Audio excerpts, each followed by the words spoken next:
أنفسنا ومن سيئات أعمالنا من يهده الله فلا مضل له ومن يضلل فلا هادي له ونشهد أن لا إله إلا الله وحده لا شريك له ونشهد أن سيدنا ومولانا محمدا عبده ورسوله أما بعد فأعوذ بالله من الشيطان الرجيم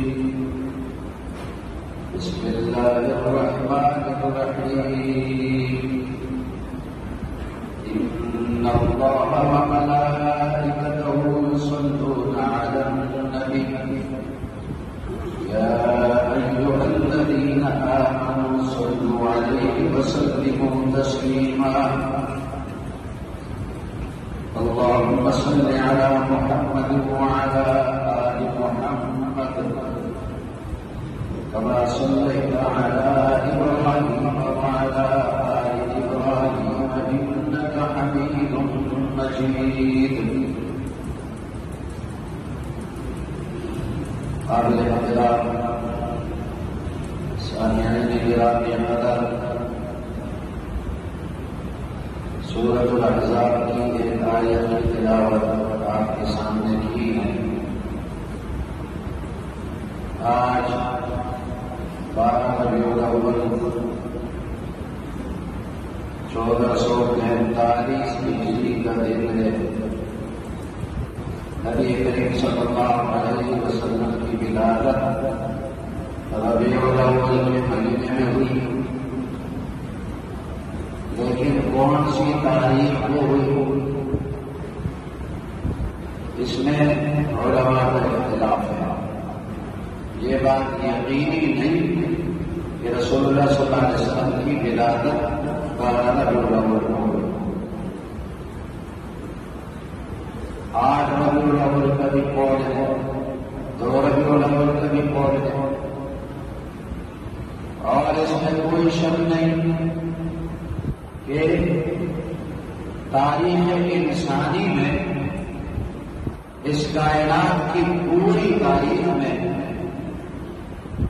نبی کریم صلی اللہ علیہ وسلم کی ولادت باسعادت کی جو نعمت ہے اس سے بڑی کوئی اور نعمت نہیں،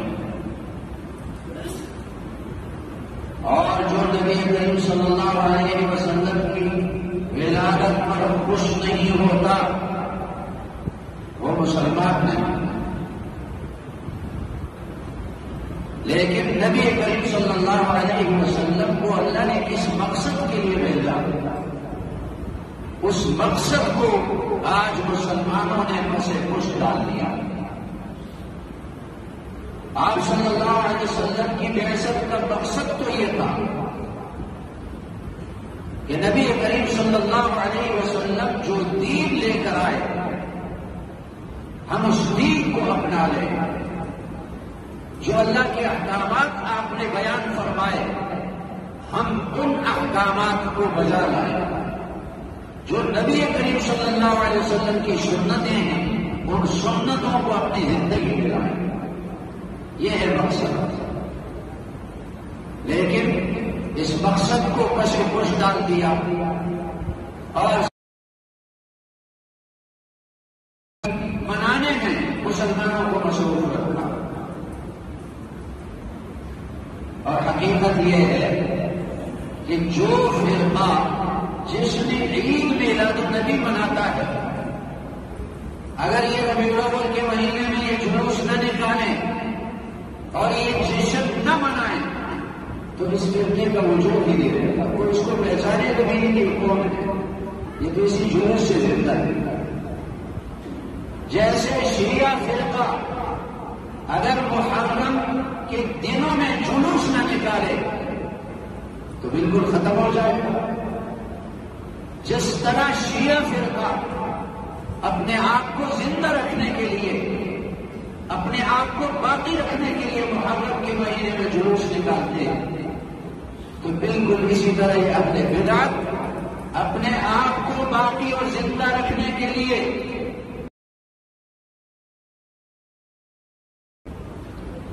اور اس میں کیا خرافات ہوتی ہیں.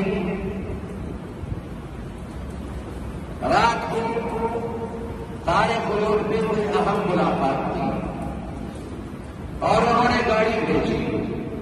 7 بجے گاڑی چلی تارے فروٹ سے اور 10 بجے یہاں پہنچی. کیا ہو رہا ہے؟ جگہ جگہ لوگ کھڑے ہیں اور نعرے لگا رہے ہیں اور موسیقی لگی ہوئی ہے اور ناچ بھی رہے ہیں. تو میں یہاں سے وہاں گیا. 3 گھنٹے گاڑی نے لگائے وہاں سے اور ادھر سے 1.5 گھنٹہ لگایا یہاں سے تارے کو. تو اس طرح پوری انسانیت کو تکلیف میں رکھا ہوا ہے، اذیت میں رکھا ہوا ہے. اور کعبۃ اللہ خانہ کعبہ کے ماڈل بنائے ہوئے ہیں، اس کا طواف کر رہے ہیں. روضہ مبارک کے ماڈل بنائے ہوئے ہیں، اس کو سلام کر رہے ہیں. اور اس کے علاوہ کیا کیا خرافات ہیں جو اس جلوس کے اندر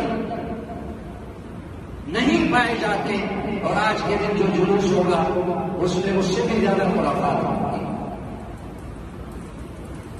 تو اس سے مقصد کیا ہے؟ تاکہ امت ان مقاصد کو پیچھے چھوڑ دے جن مقاصد کے لیے نبی کریم صلی اللہ علیہ وسلم کو مبعوث کیا گیا.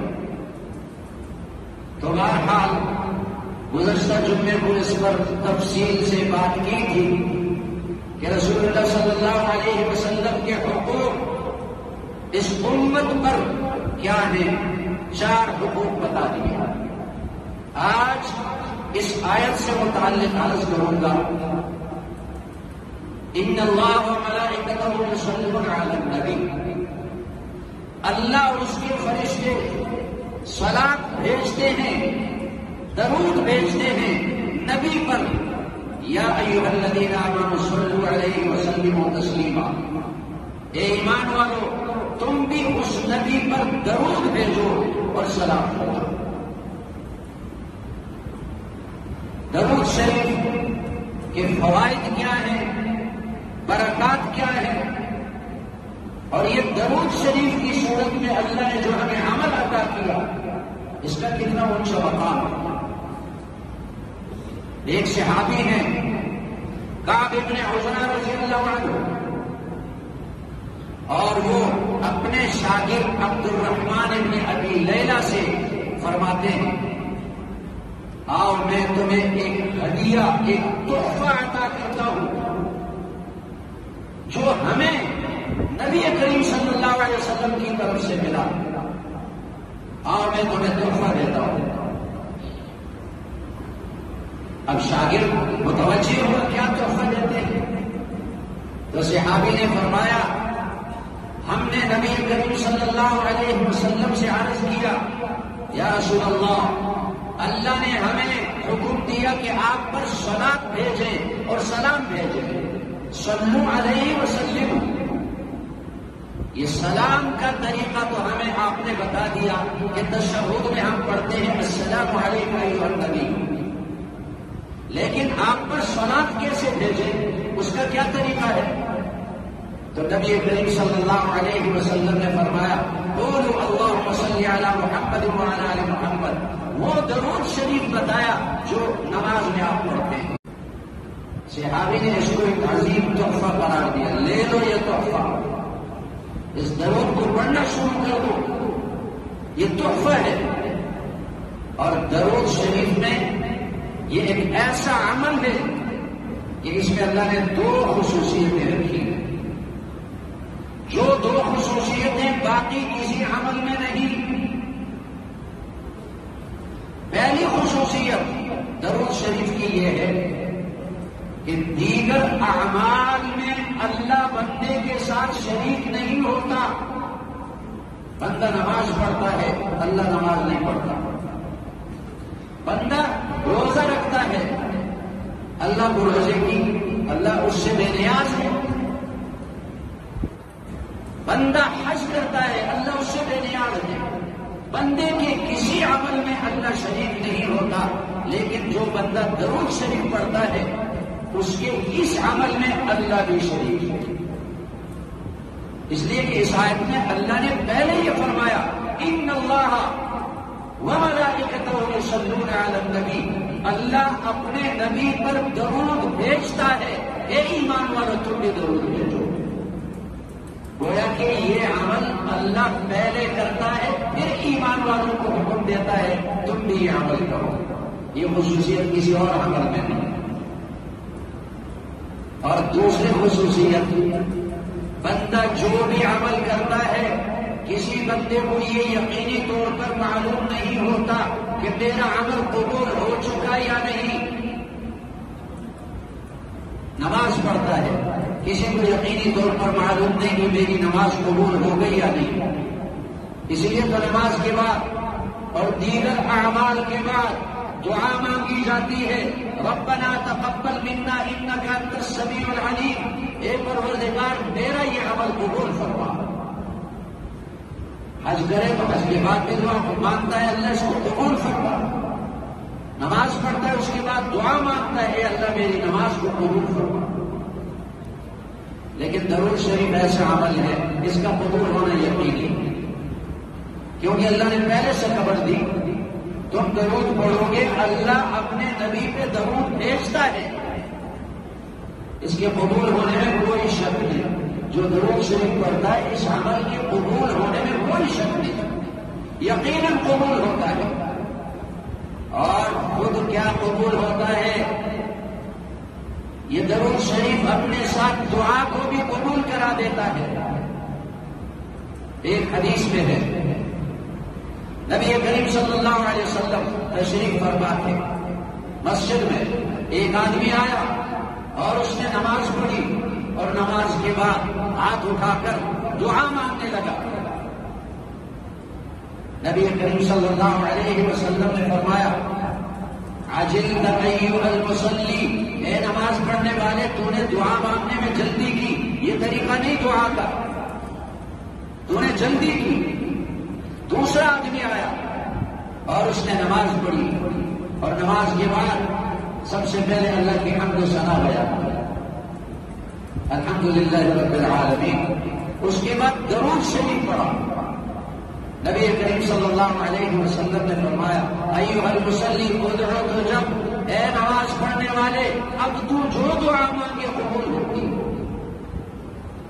تم نے درود شریف پڑھا، اس لیے اگر دعا سے پہلے درود شریف پڑھا جائے اور دعا کے آخر میں درود شریف پڑھا جائے تو اللہ درود کو رد نہیں کرتا، درود کی برکت سے اللہ اس دعا کو بھی قبول فرما لیتا ہے۔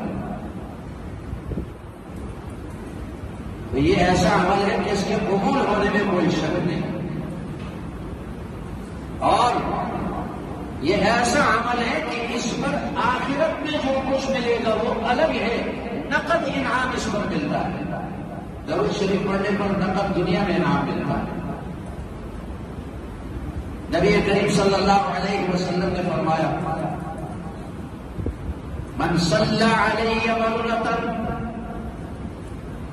صلی اللہ علیہ بها 10 صلوات وحطت عنه 10 سیئات ورفعت له 10 درجات، جو ایک دفعہ درود شریف پڑھے گا اس کے 10 گناہ معاف ہوں گے، 10 درجے بلند ہوں گے، اور 10 مرتبہ اللہ اس پہ درود بھیجے گا۔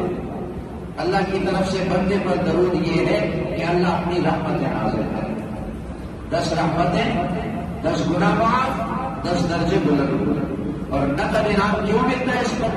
اس کی وجہ یہ ہے، علماء نے ایک عجیب وجہ بیان کی، اس کی وجہ یہ ہے کہ نبی کریم صلی اللہ علیہ وسلم کا اپنی زندگی میں معمول تھا کہ جو شخص آپ صلی اللہ علیہ وسلم کو کوئی ہدیہ دیتا تھا آپ اس کا بدلہ فوراً دیتے تھے، کسی کا احسان اپنے اوپر نہیں چھوڑتے تھے۔ اسی وجہ سے عبداللہ ابن ابی رئیس المنافقین تھا، پکا کافر تھا، جہنمی، لیکن جب وہ مر گیا تو نبی کریم صلی اللہ علیہ وسلم نے اپنا کرتا اتارا، اس کو قبر سے نکالا اور اپنا کرتا اس کو پہنا کر اس کو قبر میں رکھ دیا۔ تو یہ تو بابرکت کرتا ہے، لیکن اس کرتے کی برکت اس عبداللہ ابن ابی کو ایک ذرہ نہیں پہنچے گی، کیونکہ جتنی برکتیں وہ ایمان کے بعد پہنچتی ہیں، ایمان والے کو برکتیں ملتی ہیں، وہ کافر تھا۔ لیکن نبی کریم صلی اللہ علیہ وسلم نے ایسا کیوں کیا؟ اس لیے کہ غزوہ بدر میں 70 کفار قیدی بنا دیے گئے، ان قیدیوں میں رسول اللہ صلی اللہ علیہ وسلم کے چچا حضرت عباس رضی اللہ عنہ بھی تھے، قیدی تھے جو اس وقت مسلمان نہیں ہوئے۔ نبی کریم صلی اللہ علیہ وسلم نے حکم دیا کہ قیدیوں کو لباس پہناؤ، ان کے پاس لباس نہیں، سب کو لباس پہنا دیا گیا، لیکن حضرت عباس کے لیے کہاں سے لباس لائے؟ بڑے قد والے تھے، بڑے جسم والے، کسی کا کرتا اس کے لیے کافی نہیں ہوا۔ عبداللہ ابن ابی یہی کافر، یہ بھی بڑے قد والا تھا، اس کا کرتا بڑا تھا، اس نے اپنا کرتا، کیونکہ اب ظاہر تو اپنے آپ کو مسلمان کر رہا تھا، اپنا کرتا حضرت عباس کو پہنایا۔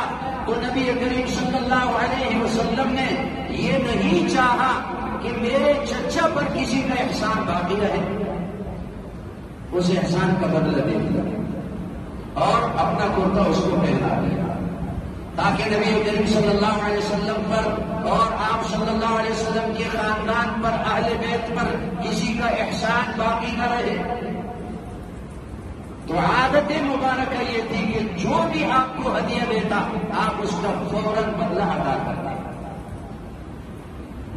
یہ درود شریف ہدیہ ہے، تحفہ ہے۔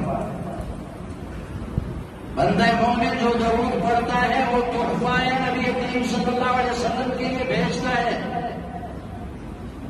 اور اس نبی کریم صلی اللہ علیہ وسلم جب خود دنیا میں تشریف فرماتے، ہدیہ اور تحفے کا بدلہ خود عطا کرتے، جب آپ دنیا سے چلے گئے تو آپ صلی اللہ علیہ وسلم کی طرف سے اللہ جل شانہ اس ہدیے کا بدلہ فوراً عطا کرتا ہے بندہ مومن۔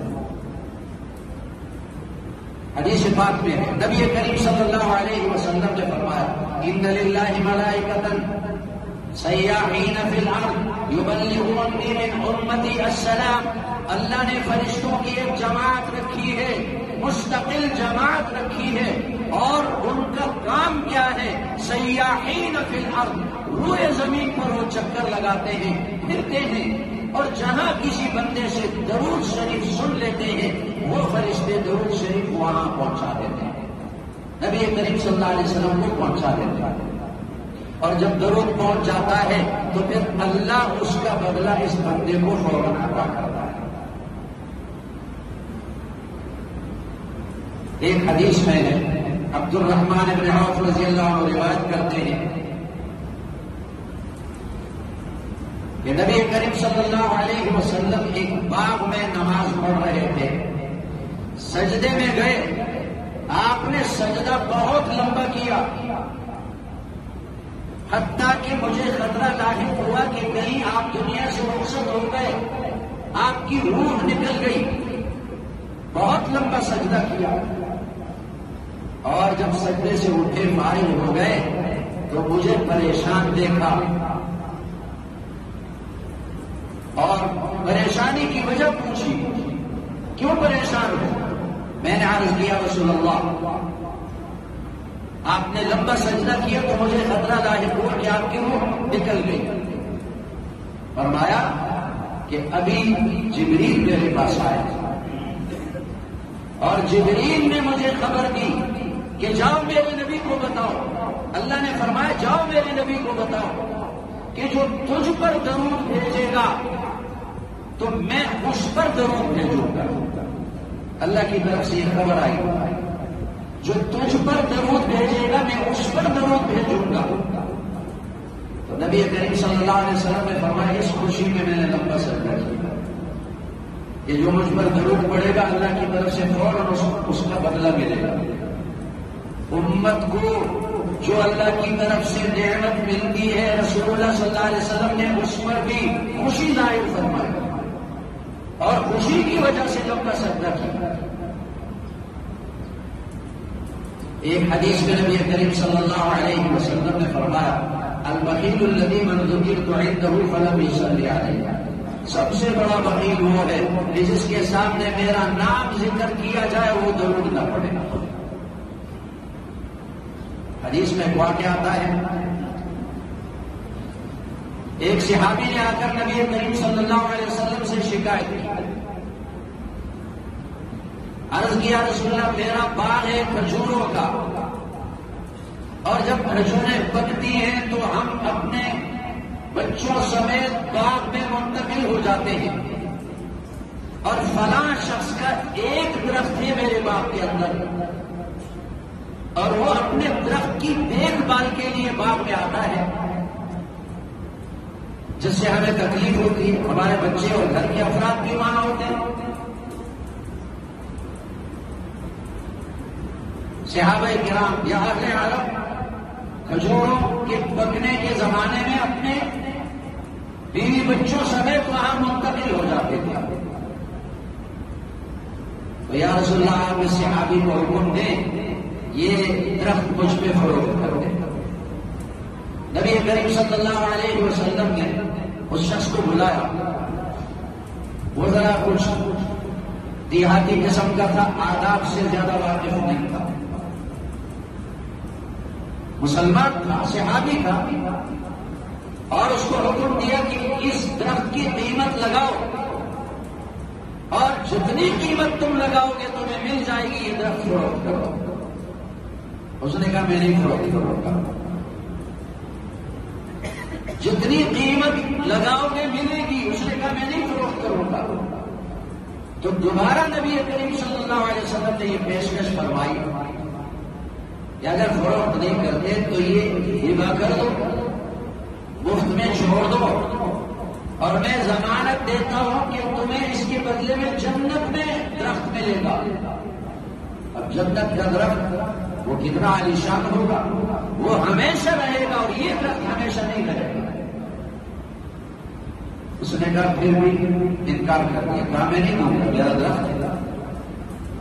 تو نبی کریم صلی اللہ علیہ وسلم نے کیا ارشاد فرمایا ما رأيت الذي هو أبخل منك إلا الذي يبخل بالسلام عليك. قابل غور جملہ ہے. فرمایا میں نے تجھ سے بڑا بخیل نہیں دیکھا, بخیل کنجوس, تجھ سے بڑا بخیل نہیں دیکھا, مگر ایک آدمی تجھ سے بھی بڑا بخیل ہے جو مجھ پر درود نہ بھیجے. جو درود نہ پڑے وہ اس سے بھی بڑا بخیل ہے. اس لیے کہ درود شریف پڑھنے پر کوئی وقت نہیں لگتا, اس کا کوئی نقصان نہیں ہوتا, الٹا اس کو فائدہ ملتا ہے. یاد رکھو نبی کریم صلی اللہ علیہ وسلم ہمارے بلکہ پوری امت کی طرف سے درود شریف کے محتاج نہیں. رسول اللہ صلی اللہ علیہ وسلم ہماری طرف سے درود شریف پڑھنے کے محتاج نہیں. جو درود شریف ہم پڑھتے ہیں اس میں ہمیں فائدہ ہوتا ہے اور رسول اللہ صلی اللہ علیہ وسلم اپنی امت کے فائدے پر خوش ہوتے ہیں. اس لیے کثرت سے درود شریف پڑھنا اپنا معمول بنا لینا چاہیے. یہ ہمارے تبلیغی بھائی تو کہتے ہیں کہ 100 مرتبہ صبح پڑھو درود شریف اور 100 مرتبہ شام کو پڑھو. یہ تو کم سے کم درجہ ہے. چلتے پھرتے ہر وقت درود شریف کو اپنا معمول بنا لینا چاہیے. اگر نماز والا درود شریف پڑھ سکتا ہے تو پڑھے, وہ لمبا ہے تو مختصر درود شریف پڑھے. اللهم صل على سيدنا مولانا محمد وعلى آله وأصحابه أجمعين. صلى الله على نبينا محمد وعلى آله وأصحابه أجمعين. ایک صحابی ہے, یہ بھی ایک عجیب واقعہ ہے. ایک صحابی ہے ابی بن کعب رضی اللہ عنہ. انہوں نے عرض کیا رسول اللہ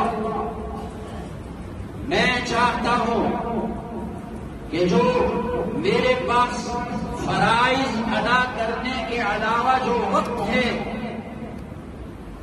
وہ وقت میں چوتھا حصہ اس کا درود شریف کے لیے وقف کروں، اپنے اوقات کا چوتھا حصہ درود شریف پڑھنے کے لیے وقف کر دوں، تو کیا اس کی اجازت ہے؟ فرمایا نبی کریم صلی اللہ علیہ وسلم نے ان زدت فهو خیر لک، اگر اس سے اور زیادہ پڑھو گے تو بہتر ہے۔ صحابی نے عرض کیا کہ پھر میں اپنی اوقات میں سے تیسرا حصہ درود شریف پڑھنے کے لیے وقف کر دوں، تو نبی کریم صلی اللہ علیہ وسلم نے فرمایا ان زدت فهو خیر لک، اگر اور بھی زیادہ کرو گے تو اس سے وہ بہتر ہے تمہارے لیے۔ صحابی نے پھر عرض کیا یا رسول اللہ، اگر میں آپ اپنے اوقات میں سے آدھا وقت درود شریف پڑھنے کے لیے منتخب کر دوں، فرمایا زدت فهو خیر لک، اور زیادہ کرو زیادہ بہتر ہے۔ صحابی نے پھر عرض کیا اگر میں اپنے اوقات میں سے 2/3 وقت درود شریف پڑھنے کے لیے مختص کر دوں، فرمایا زدت فهو خیر لک، جواب ہوئی۔ تو صحابی نے عرض کیا رسول اللہ اب تو میں نے ارادہ کیا کہ جتنے اوقات میرے ہیں فرائض ادا کرنے کے علاوہ، یہ بھی ساتھ یاد رکھیں، فرائض ادا کرنے کے علاوہ جتنے بھی اوقات ہیں میں سب درود شریف پڑھنے کے لیے وقف کرتا ہوں، سارے اوقات درود شریف پڑھنے کے لیے وقف کرتا ہوں۔ فرائض اس لیے کہا اگر ایک آدمی نماز نہیں پڑھتا اور درود شریف پڑھتا رہتا ہے چلتے پھرتے تو وہ نہیں چھوٹے گا اس سے، اگر وہ روزہ نہیں رکھتا اور درود شریف پڑھتا ہے، اگر وہ بندوں کے حقوق ادا نہیں کرتا اور درود شریف پڑھتا ہے تو اس کا وہ فائدہ نہیں ہوگا جو ہونا چاہیے۔ تو صحابی نے کیا کہا کہ میں اپنے تمام اوقات درود شریف پڑھنے کے لیے مختص کرتا ہوں، تو آگے نبی کریم صلی اللہ علیہ وسلم نے جو جملہ ارشاد فرمایا قابل غور ہے، اذن یکفی ہمک ویغفر لک ذنبک، اگر تم ایسا کرو گے تیری ساری پریشانیوں کو دور کرنے کے لیے یہ کافی ہو جائے گا، تیری ساری پریشانیوں کو دور کرنے کے لیے کافی ہو جائے گا، اور دوسری بات تیرے گناہ معاف ہو جائیں گے درود شریف کی برکت سے۔ اسی لیے ہمارے سلف صالحین علماء امت بزرگان دین جو گزرے ہیں ان کا یہ معمول رہا، جب بھی مشکلات آئی، جب بھی پریشانی آئی، درود شریف کثرت سے انہوں نے پڑھنا شروع کیا، اور درود شریف کی برکت سے اللہ تعالیٰ نے پریشانیاں دور فرمائی۔ لیکن درود شریف کا بھی موقع اور محل ہوتا ہے، بے موقع نہیں۔ اذان کے ساتھ درود شریف وہ دکھانے کے لیے، اسپیکر ہو تو پڑھتے، اسپیکر نہ ہو تو پھر اذان کے ساتھ وہ بھی درود شریف نہیں پڑھتے، وہ دکھلاوا ہے، کیونکہ وہ صحابہ سے ثابت نہیں۔ بے موقع درود شریف پڑھنا، اس کے بارے میں ایک حدیث آتی ہے، عبداللہ بن عمر رضی اللہ عنہما بیٹھے ہوئے تھے اور ایک آدمی کو چھینک آئی اور اس نے کہا الحمدللہ والصلاۃ والسلام علی رسول اللہ، درود شریف پڑھو والصلاۃ والسلام علی رسول اللہ۔ عبداللہ بن عمر رضی اللہ عنہ نے غصہ کیا، ناراض ہو گیا اور کہا ہم بھی درود پڑھتے ہیں لیکن یہ موقع درود شریف پڑھنے کا نہیں ہے، چھینک آئے تو کہو الحمدللہ، یہ صرف الحمدللہ پڑھنے کا ہے۔ اگر آج کے بدعتیوں کی طرح کوئی ہوتا بھی ہو گیا تو میں نے کون سا گناہ کیا، درود تو پڑھا نا، کیا گناہ کیا میں نے؟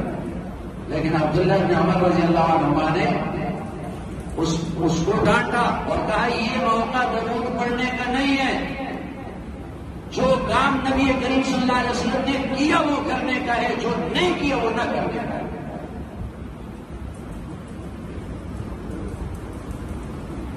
تو درود شریف کو اپنا معمول بنا لینا چاہیے اور کثرت سے درود شریف پڑھنا چاہیے۔ اور ایک اور بات بھی یاد رکھیں، یہ جو لکھتے ہیں محمد صلی اللہ علیہ وسلم کا نام ختم کتاب میں، اور اس کے ساتھ پورا درود شریف لکھنا ضروری ہے، صلی اللہ علیہ وسلم۔